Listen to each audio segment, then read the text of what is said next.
কখনো কোনো ছবি এমন তৈরি হয় যার মধ্যে কোনো কমার্শিয়াল এলিমেন্ট থাকে না, কিন্তু তবুও ছবিটার মধ্যে একটা শৈল্পিক সত্তা থাকে। কাবেরী অন্তর্ধান তেমনই একটি ছবি।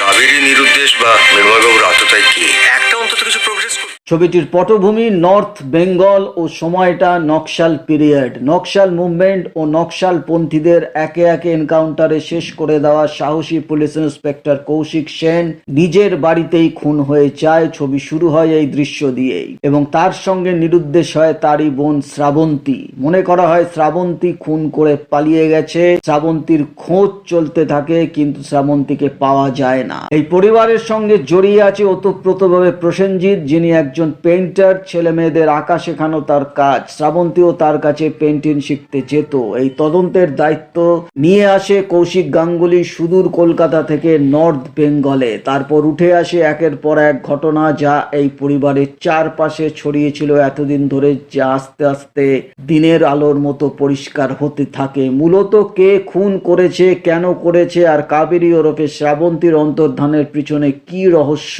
তা সব কিছু জানা যায় ছবির শেষে। নকশালটা খিস্তি নয়, দর্শন। অসভ্য মাতাল একটা।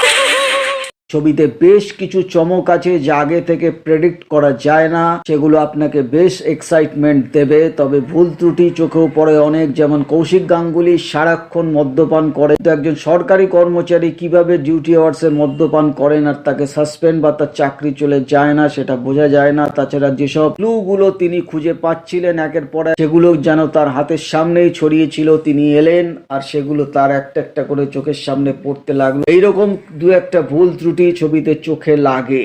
অভিনয়ের কথা বলতে গেলে প্রসেনজিৎ এবং শ্রাবন্তী বেশ ভালো অভিনয় করেছে। মূলত এই গল্পটাই দুজনকে ঘিরেই। কৌশিক গাঙ্গুলির সব ছবিতে চূর্ণী গাঙ্গুলি তার স্ত্রী থাকবেনই, এই ছবিতেও তিনি আছেন এবং তার অভিনয় এই ছবিতে অ্যাভারেজ বলা যায়। এমনকি কৌশিক গাঙ্গুলি, যাকে আমি নিজে ব্যক্তিগতভাবে একজন শক্তিমান অভিনেতা মনে করি, এই ছবিতে কিন্তু সেই শক্তি তিনি দেখাতে পারেননি। বহু জায়গায় তার অভিনয় ওভার অ্যাক্টিং লেগেছে। তবুও ছবিটি ভালো লাগে ছবির ন্যারেটিভ স্টাইলের জন্য। যেভাবে ছবিটাকে প্রেজেন্ট করেছেন কৌশিক গাঙ্গুলি, অবশ্যই ছবির পরিচালক তিনি, তার মধ্যে একটা শৈল্পিক চিন্তা ভাবনা পরিষ্কার দেখা যায়। সেই জন্য ছবিটি প্রথম থেকে শেষ অবধি আপনাকে বসিয়ে রাখে। বক্স অফিসে কাবেরী অন্তর্ধান চলেনি, ফ্লপ করেছিল, কিন্তু ওয়ান টাইম ওয়াচের জন্য ছবিটি অবশ্যই দেখা যায়। তো যারা দেখেছেন তারা জানেন ছবিটি কিরম, এবং যারা দেখেননি তারা একবার অবশ্যই দেখে নেবেন, এবং যারা ছবিটি দেখেছেন তারা কমেন্ট বক্সে লিখে জানাবেন কাবেরী অন্তর্ধান আপনাদের কেমন লেগেছিল। এই ছিল কাবেরী অন্তর্ধানের উপর ছবির একটি মুভি রিভিউ। তো আশা করি ভিডিওটা আপনাদের ভালো লেগেছে। ভালো যদি লেগে থাকে একটা লাইক করে যাবেন। চ্যানেলটিকে সাবস্ক্রাইব করতে ভুলবেন না যারা এখনো সাবস্ক্রাইব করেনি। ততক্ষণে আপনারা সবাই ভালো থাকুন, সুস্থ থাকুন। নমস্কার।